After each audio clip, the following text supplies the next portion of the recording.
Hello, welcome back, everyone. I'm Ryan Fox, developer advocate here at Algorand. Today is our second of 3 days of presentations getting you started building on Algorand. This is all part of the Algorand Innovate hackathon that's ongoing here for the next couple of months. Welcome back. I am going to now spend today going a bit more in depth on the 4 A's of Algorand and getting us into accounts and applications and assets and atomic transfers and how those fundamental pieces fit together and how you can build with those. But first, I'm going to quickly take a look at our developer environment setup, make sure that you guys understand that Russ covered this very briefly yesterday. I'm going to go into a little bit more depth about getting your IDE set up, getting the infrastructure set up using Sandbox, and then take a look at all of our SDKs. Put this slide in here because it's super important. You have to become familiar with the Algorand developer portal. There's a QR code. It's easy to remember. It's developer.algorand.org. There you can get in and see around. We've got it organized for you to quickly get started here. Go into the basics, get in understanding about smart contracts, tokenization. We'll see some of this stuff as I get in there as well. Another piece that I want to point out on there is the link to the Discord server right here. Make sure that you are joining us on the Discord server. We've got lots of channels that are going to help you guys as you are building to drill down into the topics that interest you. Developers.algorand.org. Get familiar with it. All right. The next thing that I want to show is this very busy slide here. I'm going to cover this very, very quickly. It's going to make sense at the end when we take a look at the pieces. The first thing that I want you guys to become familiar with is picking an IDE. I happen to use the VS Code. There is a plugin for it. It's very nice. If you navigate down the left-hand side and you find the extensions piece, you can search for Algorand and you will find the VS Code extension. Install it. This will do code highlighting and tips, everything. It makes it very easy. There's the link to it. You'll have that in the slide deck, which comes at the end of this. All right.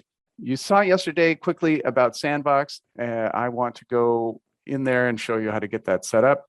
Well, this is providing your infrastructure. So this is providing your network, your indexer, your wallet, and then also the APIs to interface between that infrastructure. And then these are the port numbers that are available for it. So when you start up your Sandbox, it's a Dockerized environment, and it will expose 4001 for AlgoD, and your indexer is here, and your KMD, your key management daemon, is also there. All right, very important pieces. Very easy to set up. As Russ mentioned yesterday, you just clone it, you change into the directory. I like to create an alias for it, and then you stand it up. So let's see that happening now, because I've got it behind the scenes. We are going to show Sandbox. So I've already gone through and cloned Sandbox, and I have already got it installed into this directory. It's very easy just to say Sandbox up, and in a couple of seconds, it's going to bring up that infrastructure piece for us. Again, this is most likely the way that you are going to begin your development here. This is a private network. This means that it's running locally on your workstation. Later on, you can use the command sandbox up testnet. In about 10 minutes, it's going to download and connect to the test network, and then you can send transactions to the public network, and everybody will be able to see those, and you can use the public explorers and so on. This, start here, Sandbox up. What it will do is it will give you a handful of accounts, 3 different accounts right here.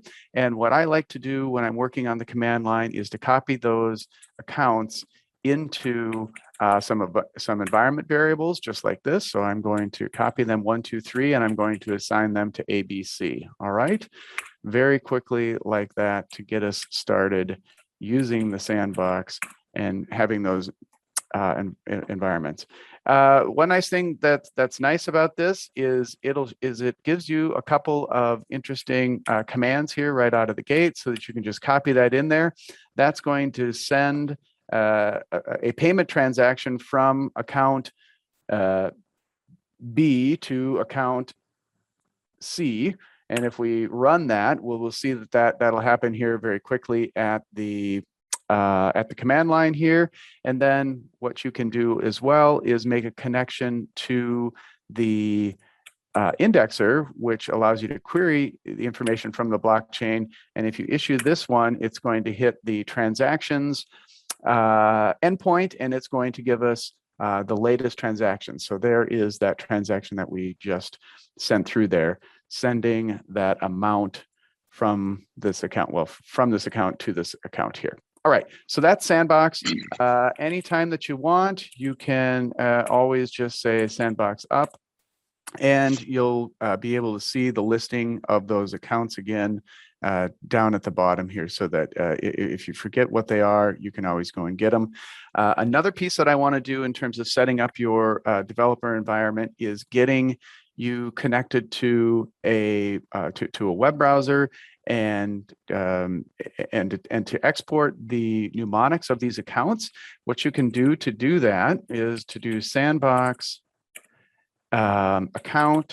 sandbox goal account export, and then use the -a for the address. And if you use the A, right? So we put this environment variable A, so that's going to be the D3N, and if we do this, it'll show us that the key for this is here.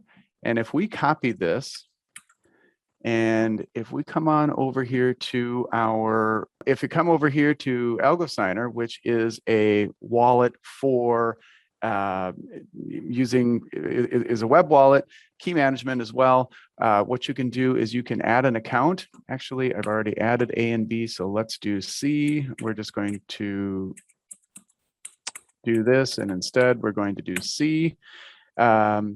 So we are exporting the account for, we're exporting the mnemonic for the account X55, which was the third one, or I labeled it environment variable $C. Back over here, AlgoSigner is a web wallet. You can connect it to your Sandbox network as well. By default, it knows mainnet and testnet. You can then create this. You'll see here that we are putting in the network address for it, and we are putting in the port numbers that we saw earlier during the configuration, and then it has this default key for accessing them there. So quickly set up your network for AlgoSigner, and then to add an account, we are going to import an account because we already know what the mnemonic is, and we can just paste it in there and put in our password for this web wallet, AlgoSigner, and it will import that. And we see that we have those balances, and those balances do match the balances that are displayed right here as well, right? Okay. So why do we want to do that? We're going to come back and use AlgoSigner in a little bit. Another thing, if you wanted to, you could create a new account here on AlgoSigner itself and go through this and put these and write down the mnemonics. This takes a little while. That would only then be available inside of the AlgoSigner key manager. It would not be available on the command line here, because what we're seeing on the screen, these keys are held in KMD, the key manager that's inside of the Sandbox environment, inside of Docker, local to your machine. We have exported them and stuck them in the web wallet. Now everything is connected there. All right, let's move along in the presentation here now that we've got our development environment rather set up. I think we skipped over one, right? So we did all of that. Just a bunch of the commands that are available. You're always going to say Sandbox to initiate the Sandbox, and then typically the commands are going to be goal, and then all of the commands that are available. You saw us do Sandbox account export there. And the one important thing to understand with Sandbox is that In your local environment, on your local disk, you are going to need to learn how to use the copy to and copy from in order to get your smart contracts uploaded into the Docker environment so that they can be executed by goal inside of that environment. We'll see that coming up. Copy to, copy from are important ones to become familiar with, as well as compile. You'll see us use that as well. All right. And the last piece is you can get into the Docker containers if you want. Sometimes you may need to do the command sandbox enter algod, and that will leave your local command line and take you into the container algod, and then you can run commands directly within there. When you want to get out, you just hit exit at that command line, and it'll drop you back to your local machine. All right, enough about Sandbox. I think let's talk a little bit about SDKs. So Algorand, we produce 4 different SDKs in JavaScript, Python, Go, and Java. They're very easy to install, whichever one you're using. You know, it's either npm or pip3 or go-get, or if you're using Java, then we suggest that you use Maven, and you just drop the dependency in there for that. There are also many projects available, or SDKs available, provided by the community. If you scroll down here to the SDK section, you'll see that we have them for .NET, Dart, PHP, Rust, Swift, Vertices is C++, and Unity as well. So thank you to our community for maintaining a very robust set of SDKs as well. So choose your SDK, get it installed, and then you're off and being able to build. So hopefully now this layered image here will start to make sense.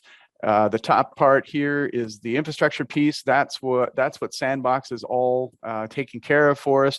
The node, algod, the key manager, KMD, and the indexer. And then in the middle, you've got some CLI tools. We primarily will see a little bit of Goal here today. And then we talked about those SDKs. Choose whichever one you want. They include clients that make connections to KMD for key management, to algod for sending transactions, and to indexer for pulling data from an index blockchain. And then down here at the bottom, of course, is your code, your IDE. I showed you how you can use the VS Code plugin. There are many other IDEs available, and Russ covered a few of those yesterday as well. All right, let's move on to the bulk of the talk here today, which is about the 4 A's of Algorand. All right, so we're going to talk about accounts, assets, applications, and atomic transfers. I want to show you a little bit about what our accounts look like visually. We're going to go through 3 different types of accounts. We'll go through our standard account, our multi-sig account, and our smart sigs as well, and do a little bit of interaction with them, how to generate them and how to send transactions with them. All right. Our standard account, right? This is a single keyed account, right? When this is the standard way, the normal way that I think that most people are familiar with if they've used blockchain in the past, that they get a private key and a public key, and that comes from this random seed, a generator. Cryptography splits them apart such that you can tell people your public key, which then derives into an address, and you retain your private key, and you never share that with anybody else.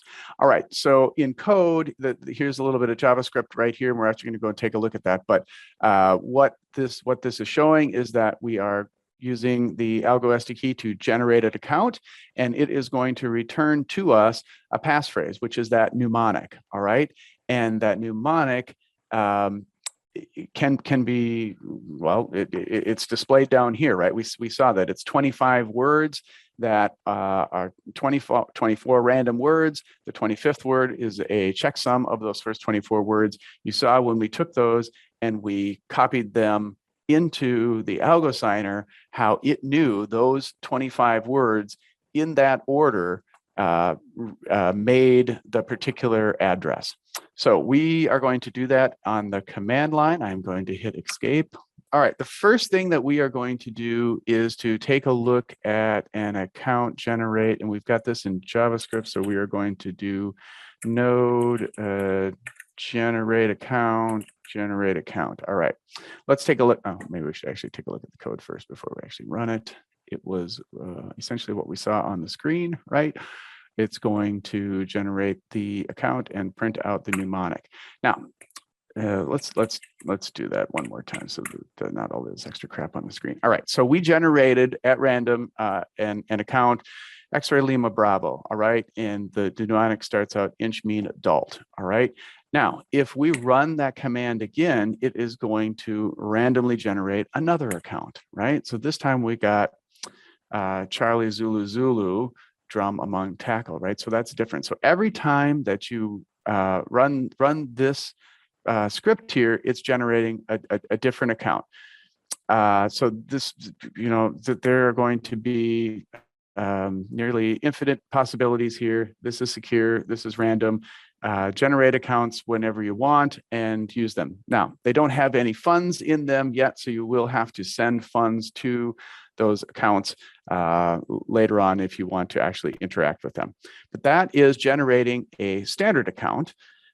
Next thing I want to take a look at is, what does this account structure actually look like? Like, what does the account hold? Like, what does it represent? So an Algorand account is comprised of three pieces, right? It is comprised of an address, and that we saw there as that long string. We saw Charlie Zulu Zulu, or the other one was I can't remember what the other ones was, but we saw that string of capital letters and numbers. That's the address that is derived from the public key.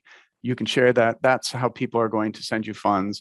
That's what that's public facing piece of the account. The other two pieces that the Algorand account has are assets and applications. And I want to dive into each of those pieces now, because those are half of the 4 A's of Algorand that we want to talk about today. All right. So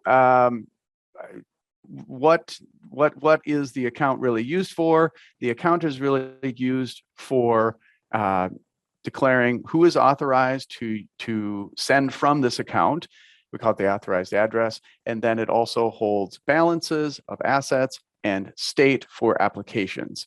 And we will see a little bit more about that. Let's dive now into assets. I'm going to now go down the left side of this, and I'm going to drill into the assets part. So assets, as we discussed yesterday, assets, we call them Algorand standard assets, or ASA for short. And inside of an account, all of your assets are represented one at a time. They have, there are two, I'm sorry, all of the assets are represented in your account, and there are two different ways that they are represented. Those that you have created yourself and those that you are currently holding. So if you are creating your own ASAs, that will be held on the left-hand side. And if you are opting in and holding some asset that somebody else has created, say the USDC from Circle, that will be held over there. Now, Circle was the creator, so in their account, they would have the USDC listed on the created side. All right, let's take a look at what it actually looks like inside of the created side. So when you create an asset, you are creating a unique identifier, an asset ID. And that asset ID will be distinct to the network, and it will be the identifier that everybody will use to exchange your ASA on the network.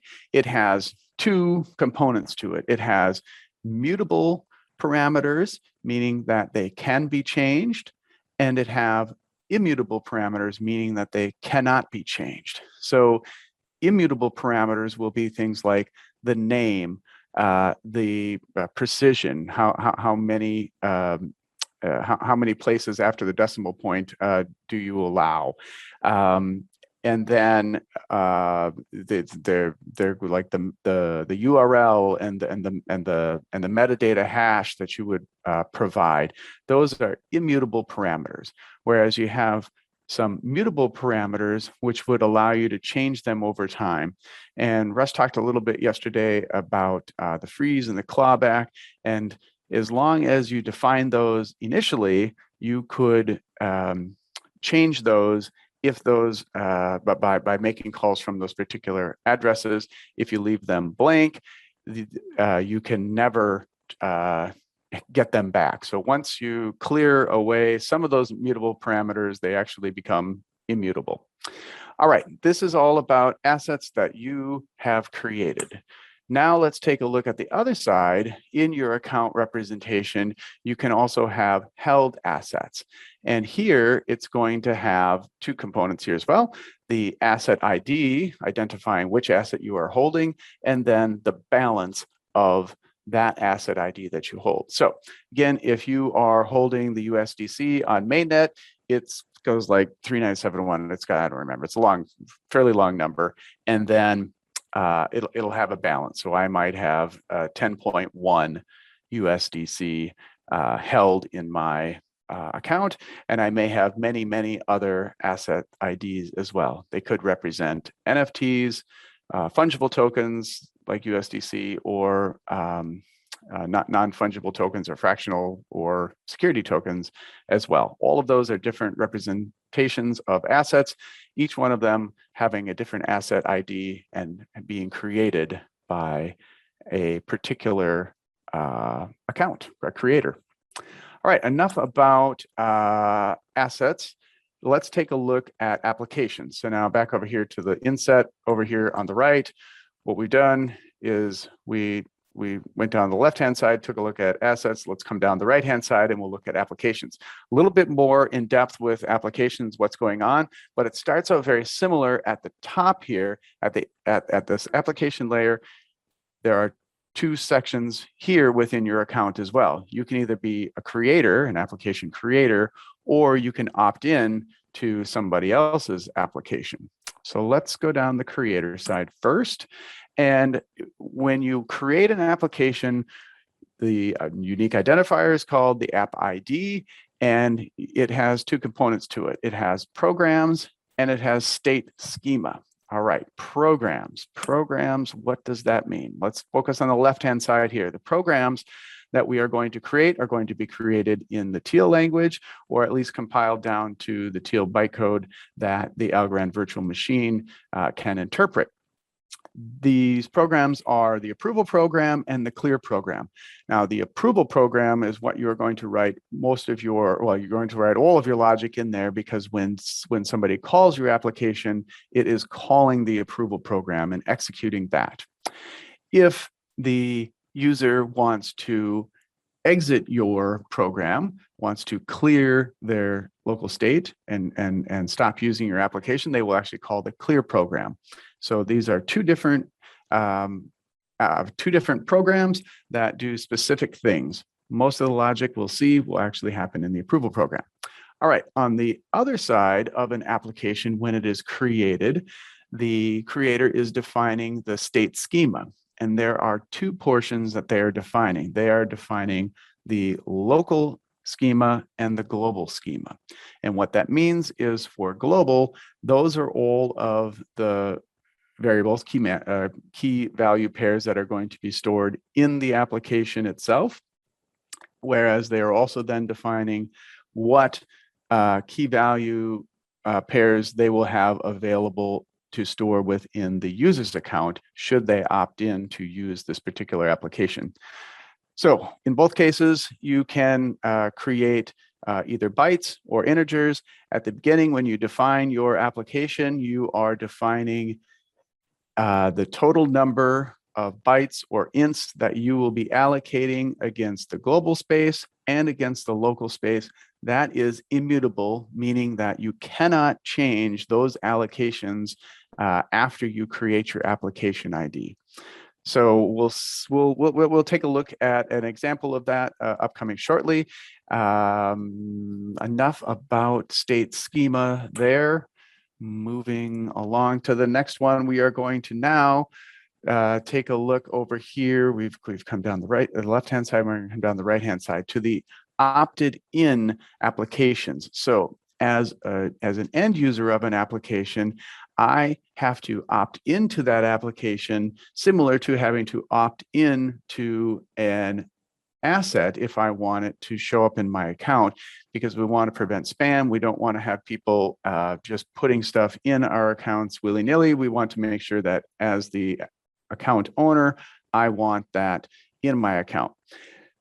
When we opt into an application, it will then allocate up to the state schema, the local state that was allocated by the creator, and we'll put the key value pairs for the integers and the bytes as was defined in the state schema of the application. All right, so if we look at inside of our account, we will be able to see the way that these key value pairs are represented within our local account as well. All right, enough about that. The next thing that we are going to talk about are going to be our multi-signature accounts. All right, so we looked at the standard accounts. The next thing we want to do are our multi-signature accounts. So the way that this looks is we are going to start with address A. All right, that's just a standard account, single key for this one. A multi-sig account, we got to make it go. Come on, animate. Here we go. A multi-signature account is constructed by taking additional standard accounts. Here we've got B and C, and then defining a threshold and a version number. Okay, so what this means is, or what this construction is representing right here, is that A, B, and C have come together, and they have said that two of those three accounts must sign the transaction in order for it to become valid. All right, and they are also using version 1 of this multi-signature protocol. It's the only version there is, but it's part of the construction here. When they take this and they will then calculate with those parameters a brand new address, address D. All right. If they decided that they wanted to rearrange the ordering of A, B, and C, let's do that. Let's move A to the top. Let's swap the positions of A and C around. We'll maintain the threshold and we'll maintain the version. That will actually generate a different address. All right, I'll back that up here. Look, if A is in the lower right and C is at the top, we calculate, we get address D. If we swap those two positions around, we calculate address E. So what's important is that the positioning, the ordering of those accounts is imperative. Otherwise, you won't be able to be providing the signature for the proper account. Let's take a look at what that looks like here in code briefly. What we are showing here is some JavaScript that is creating the structure that we talked about here, version 1, threshold 2, and then in the address order ABC, and they are going to calculate this multi-sig address using the Algo SDK here, using those parameters. And it will then return something that looks like down here. Now, what you'll notice is that it did not return a mnemonic like we saw with our standard account or our single keyed account. The reason is that the signatures that are going to be required here will have to come, in this case, 2 out of the threshold, meaning that either A and B will sign, or B and C, or any combination of those two will have to sign, and it will appear, I should say that it will then approve the transaction. They have generated a brand new address here. All right, so this address that they generated is different from any of the 3 component addresses that comprise it.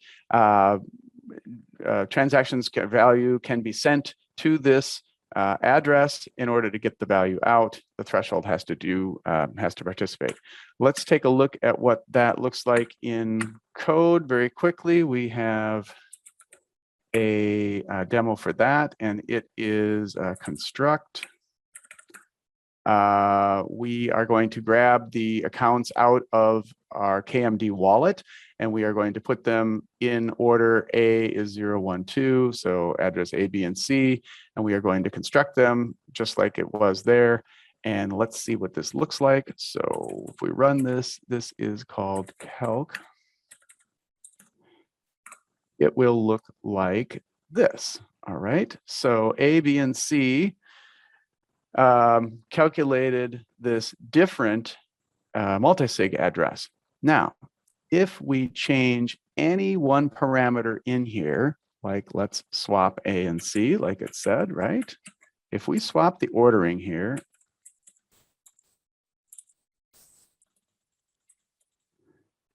and we save that file, and we run it again, what we see is that the order has changed. Well, okay, I guess I didn't rewrite. So A, B, and C. I moved them around, but I didn't change around in the printout, I guess. Importantly, we see that the construction is different, and we get a different address generated here. The other way to do it would be if we change the threshold. If we change the threshold, what that means is that any one of those three addresses could then sign. So now we get a third address there. So that's multi-signature. This is very powerful. I think that you guys will use this quite a bit. All right, back to the presentation we go. What do we have next? Our third and final account type, which is called a smart sig. A smart sig is a is program logic that is then compiled down into the teal bytecode, and it actually generates a new address as well. And that address can then be used to hold balances and participate in applications and assets as well. We call this a logic signature, because what will happen is that this code, this block of code, what we call a logic sig, will be applied to a transaction, and instead of the consensus looking for the signature provided by a private key, it will actually be executing the code, and if that code completes successfully and leaves a single positive integer on the stack, it will approve the transaction. So that's why we call these smart signatures. All right, this is what it looks like. I have a very simple program here in 4 lines. What this says is that the transaction will be approved if the first valid transaction, or so if, okay, what it says is that the transaction will be approved if the current round is after round 100,000. Now, currently the Algorand blockchain is at like 18 million blocks or something like that. So this will work. This wouldn't be a safe thing to write, because it would just say, well, now you can do anything you want with this account because this time has already passed. But this might be something that you would want to do, hand out to somebody if in the future they could have access to the account after a certain time period. What happens here in code is that we take this code right here, we compile it down, and we see that it generates an address. And again, this address can be sent value, and in order to get the value out of it, you would have to apply this logic signature to the transaction, as opposed to signing it like we saw with a standard signature or a multi-signature. All right, Yes, there it is, a nice little animation. So those are our transaction types. And I am going to move along to talk a little bit about assets. So assets, yesterday we saw Russ use the algodesk.io in order to create some assets. And we saw earlier the kind of the structure of what those look like. I want to take a little bit more time today to spend working with applications today. And applications, what applications look like are this. Applications are comprised of accounts, and as we saw earlier, that the creator of the application will define will define the application. The smart contracts are comprised of those logic programs that we saw, the approval and the clear programs, and those then combine into create a unique identifier, which is the application ID. And these applications are providing interaction through the use of special transactions called application call transactions, which are then sent to, well, they're sent by a user, and they are then executed within the Algorand virtual machine. And what is happening as those are being evaluated by the AVM is they are considered for state transitions, meaning that they can update balances and they can update the key value pairs, either of the global state of the application itself or the local state for that application within the user's space. So those are the key components of a smart contract or an application on the Algorand network. We're going to take a look at a very basic application. It is a simple counter application that each time that we call it, it will track and it will store in the global space how many times it has been called. And then later on, we can update it to display within the local state. We can store how many times a particular account has called it. All right, we are going to use AlgoSigner. We saw that a little bit earlier. What we have here is a very basic your first application. Your first application.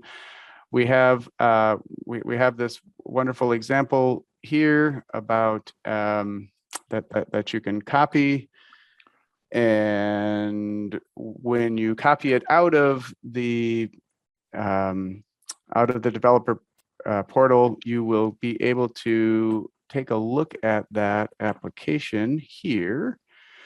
This demonstration is for Counter app. Ready? Counter application. Yes. What we have here is an approval program. Let's take a look at what our very, very simple teal program says. So this is Algorand's teal language. It's very much like assembler, where you simply write your commands here and it's processed top to bottom. Very first line, you have to declare which version you're using. Current version is version 5. So we put pound pragma version 5 up here. Tells the compiler how to compile this program down. What we're going to do, first thing is we are going to read the global state. So we are going to use the apt-get global command to read a value from the application's global space called counter. And then next thing we are going to do is to increment whatever value that is, and we are going to store it into scratch space. And then we are going to put that value into the counter value of the application. And as a return value, we are going to then load that value back out of our scratch space and return it to to the application call. And then that will determine whether or not it passes or fails. Again, this is very basic, and yes, it will. The very first time that it gets called after it's installed, it will set this value to 1 and return it, therefore leaving a single value on the stack, a single positive integer on the stack, and allowing the program to pass. So very basic counter application.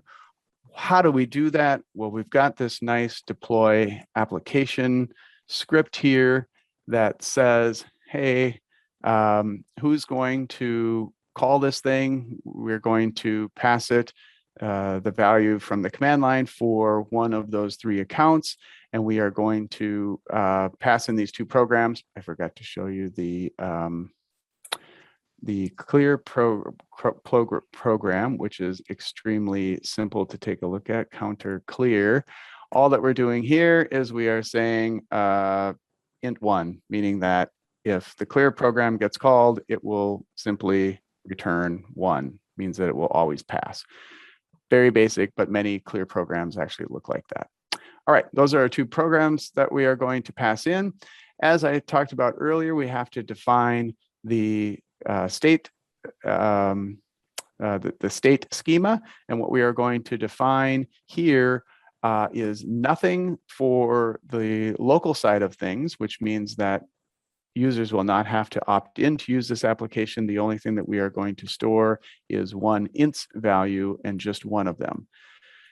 All right, so this is what it looks like to deploy the program using the command line, using goals. So we pass it the creator, we pass it those approval programs, and we pass the values for those for the state schemas. All right, so if we do this here, and if we go to counter, right, and if we do sh and we call it deploy, and we pass it who's going to install it. A is going to be the account that installs it.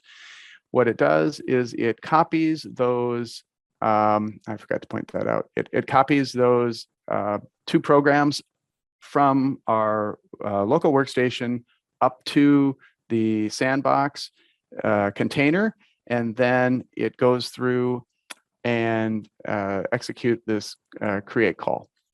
So that's what it did, and it created a brand new application, the second application that has been created on this network, because I created one earlier. So we have now app index 2. All right, now let's take a look at this visually. We have this, yes, so we got app ID 2. So let's put that in there, save that up, and then let's copy this file over, and we are going to run this. So I've got a very simple user interface that will pop up here momentarily to demonstrate a little bit about interacting with an application, and then also demonstrate a little bit about AlgoSigner. So earlier we saw AlgoSigner pop up. We've got a button to check to make sure it's installed. Yes, it is. We got a way to take a look at those accounts. So those are the 3 accounts that we added. I added 2 of them, and then the 3rd account I added in there by copying the mnemonic in from our KMD. So that is these first tests here are just between your web browser and then that plugin itself. All right. The next one is going to actually make a call out to the network, and it is going to get the transaction parameters. When we execute this, we see that we are talking to a network called SandNet v1. All right. So remember, when we started up our sandbox up, that's creating a private network, and that is labeled SandNet 1. If you were going to change this and you started sandbox using sandbox up testnet or sandbox up mainnet, when you executed this command to get your transaction parameters, you would see this saying mainnet or testnet respectively. This is running basically brand new. It's only got 765 rounds that have happened. If we run it again, we see that a couple more blocks have come in since then. Next, we are going to take a look at the global state of that application. All we've done so far is install it. So my expectation is that when we get the global state, this is saying, let's just double check. Yeah, application number 2, which is the one that we just did. When we do this, it has been called exactly one time, and that was the time when we created it. Now, the next thing that we would like to do is to call that application to increment that counter. So when we click this button, it is going to bring up a transaction, and it is going to ask us to sign this transaction. So it gives us a little warning, hey, this is an application. Make sure to understand what's going on here before you just willy-nilly go sign in the transaction. So let's take a look at what this actually says. I guess you can't expand it. It says that this is an application call transaction, and it's coming from me. That's from my account. It's telling me how much it's going to cost me. It's going to cost me 1,000 micro algos, and it's showing me where it's going to. It's going to that sandbox network that we're talking about. And what is it going to do? On complete 0, that means that this is a no-op call, and it's not passing in any, importantly, here it is calling application ID or index number 2, which is the one we do want it to call, and it is not passing any additional application arguments. So we're not doing anything malicious here with this particular call. Everything else is set to null. All I'm doing is going to execute that program logic that we saw in the approval program. So when I put in my password here, it goes ahead and executes it. It returns to us the transaction ID for that particular transaction. And if we wait just a second, we can click the get global state once again, and it increments to 2. All right. Like I said, not the most exciting example, but let's think about if we were going to take our counter application. Let's make this application pay to play or pay to call. So that's actually the next part of the next part of the talk here. The last primitive of the 4 A's of Algorand are atomic transfers. The idea being that if you have a group of transactions together, that they will all succeed, or they will all fail. So any interim state transitions that happened, if transaction 1, let's say that we have 3 transactions. If transaction 1 passes, and transaction 2 passes, and transaction 3 fails, the effects that were observed in transactions 2 and 1 will be rolled back or will not be committed down to the blockchain. The transaction will be discarded and nothing will happen. No state transitions will happen in that case. Again, atomic transfers are about all or nothing. So what we want to do with our counter application now is to make it pay to call.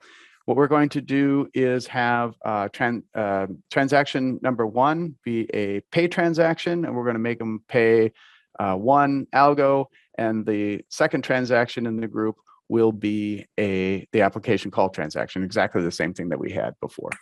All right, we have some code to do that, and we have that. We have an updated counter application. And it has a little bit more in depth in here. One thing that I want to show you on here is that we have this boilerplate for smart contracts.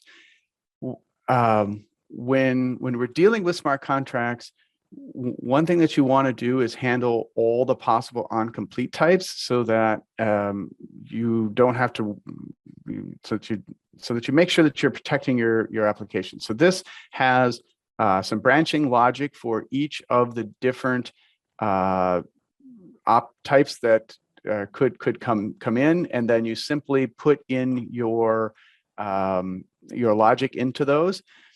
So what we are going to do is we're going to handle the no op call, and we are going to paste that logic that we had originally, our simple counter application. We're going to paste it in here, and then we're going to add to it a little bit of logic to check for did they pay their amount. So let me just show you that. So I pasted in that boilerplate. One thing that I did add in here, typically by default, you would not allow people to update or delete the application. You want them to persist. Here, I want to be able to update this application in the future. So I am putting this in there to allow, if the handler comes down to update or delete, yes, it will be allowed. The important thing that we are doing up here is under the no ops section, we are going to get in here, and we have the exact same code that we had before. All that we are going to do, instead of returning after doing that, we are going to continue on, and we are going to check two things. We are going to ensure that the first transaction pays 1,000,000 microalgos or 1 algo, and that they are sending that to back to the dispenser. So this is the address for the dispenser. So global transaction 0 of type global transaction 0, and then of the type, we're looking up what type it is. We are going to tell us that it is the type payment, and then we are going to look at the second one, and we are going to say, is the receiver actually the address here?